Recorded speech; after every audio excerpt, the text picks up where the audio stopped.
ಭಗವದ್ಗೀತೆಯನ್ನು ಹೇಗೆ ಅರ್ಥ ಮಾಡಿಕೊಳ್ಳಬೇಕು? ಗುರು ಪರಂಪರೆಯ ಮುಖಾಂತರವೇ ಅಥವಾ ಬೇರೆ ಮಾಧ್ಯಮಗಳಿಂದಲೇ? ಭಗವಂತನನ್ನು ನಮ್ಮ ಅಲ್ಪ ಬುದ್ಧಿ, ಅನುಭವ ಅಥವಾ ದೈಹಿಕ ಸಾಮರ್ಥ್ಯಗಳಿಂದ ಅರಿಯಲು ಸಾಧ್ಯವಿಲ್ಲ. ಆತನು ನಮ್ಮ ಯೋಚನೆ, ಚರ್ಚೆ ಮತ್ತು ತರ್ಕಗಳನ್ನು ಮೀರಿದವನು. ಆಧ್ಯಾತ್ಮ ವಿದ್ಯೆ ಅಥವಾ ಭಗವಂತನನ್ನು ಕುರಿತ ಜ್ಞಾನವನ್ನು ಭಗವಂತನೇ ನಮಗೆ ಕೊಡಲು ಸಾಧ್ಯ. ನಮ್ಮ ವೇದಗಳು, ಉಪನಿಷತ್ತುಗಳು, ಪುರಾಣಗಳು ಮುಂತಾದ ವೈದಿಕ ಸಾಹಿತ್ಯಗಳು ಸಾಕ್ಷಾತ್ ಭಗವಂತನಿಂದಲೇ ಕೊಡಲ್ಪಟ್ಟಿವೆ.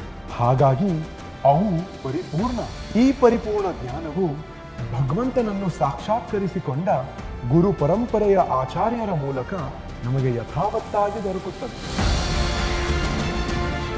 ಪ್ರಸ್ತುತ ಸಮಯದಲ್ಲಿ ಸಾಮಾಜಿಕ ಮಾಧ್ಯಮಗಳ ಮೂಲಕ ಕೃಷ್ಣನ ಅಥವಾ ಭಗವದ್ಗೀತೆಯ ಹೆಸರಿನಲ್ಲಿ ಕೆಲವೊಂದು ಪೋಸ್ಟ್ಗಳು ತಪ್ಪು ಮಾಹಿತಿಯನ್ನು ನೀಡುತ್ತಿವೆ. ಅದನ್ನು ಮರು ವಿಚಾರವಿಲ್ಲದೆ ಸ್ವೀಕರಿಸುವುದರ ಬದಲಾಗಿ ನಿಜವಾಗಿಯೂ ಅದನ್ನು ಶ್ರೀಕೃಷ್ಣನು ಭಗವದ್ಗೀತೆಯಲ್ಲಿ ಹೇಳುತ್ತಾನೆಯೇ ಅಥವಾ ಇಲ್ಲವೇ ಎಂದು ಭಗವದ್ಗೀತೆಯನ್ನೇ ಓದಿ ತಿಳಿದುಕೊಳ್ಳೋಣ.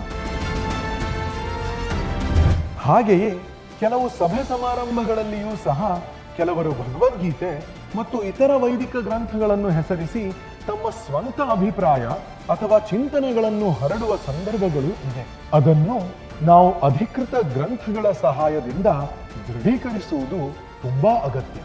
ಸ್ವತಃ ಶ್ರೀಕೃಷ್ಣನೇ ದಯಪಾಲಿಸಿದ ಹಾಗೂ ಅಧಿಕೃತ ಗುರು ಪರಂಪರೆಯಿಂದ ಬಂದ ಜ್ಞಾನವನ್ನು ಇಸ್ಕಾನಿನ ಸಂಸ್ಥಾಪನಾಚಾರ್ಯರಾದ ವಿಶ್ವಗುರು ಶ್ರೀಲ ಪ್ರಭುಪಾದರು ಭಗವದ್ಗೀತಾ ಯಥಾರೂಪದಲ್ಲಿ ನಮಗೆ ನೀಡಿದ್ದಾರೆ. ಇದನ್ನು ಸದುಪಯೋಗಪಡಿಸಿಕೊಂಡು ನಮ್ಮ ಜೀವನದಲ್ಲಿ ಆಧ್ಯಾತ್ಮಿಕ ಪ್ರಗತಿಯನ್ನು ಹೊಂದೋಣ. ಹರೇ ಕೃಷ್ಣ.